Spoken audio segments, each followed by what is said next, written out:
the relationship of social media, particularly to both left-wing and right-wing authoritarianism. There's an article that Rob Henderson wrote with another grad student called Vincent Haranam.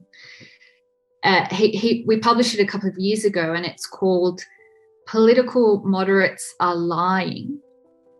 And the thesis was that in our online groups and online tribes, over time, those who are more fanatical or those who are more dogmatic in their views come to dominate the discussion, and they intimidate the moderates in the group. And the effect that has is, over time, it pulls the moderates over to the more extreme pole of the group, or the more extreme pole of the ideology that is held. And this, similar to what Jonathan Haidt was writing. You suppose is it because the more extreme types are more willing to use punishment in service of their certainty? I think that would be hard on the moderates, right? Yeah. I think that would be part of it. And certainly there's, and the more extreme voices do more.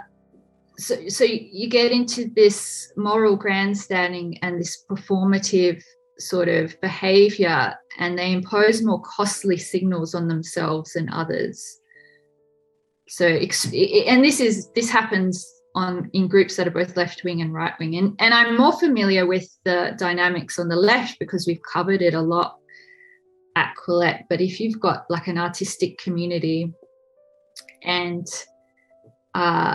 so we published an article about the implosion of the Boston Pride Parade. So there's an organization that is pro-LGBT, etc., and a group of young activists come in and say, we're going to take over your organization. Now the Boston Pride Parade has to be about Black trans lives mattering. It's got to be about Black trans lives, not just about LGBT. So they want to narrow the issue down to something very tiny and specific, and then they want to impose that belief system on the rest of the group.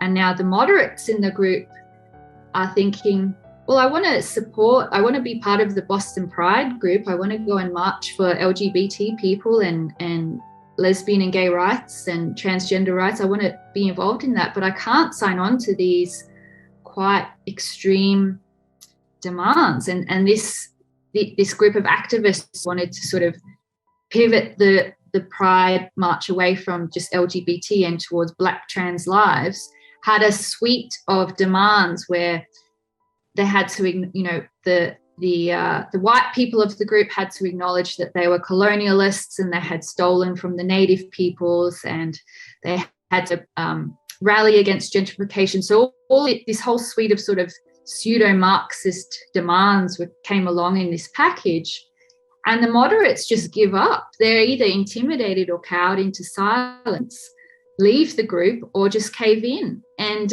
I can kind of understand. You might also wonder if the moderates have better things to do on average. Yeah. You know what I mean? If imagine you're moderate in your life and you're kind of distributed, your interests are kind of distributed around a number of things, your family, you have a job, et cetera, et cetera.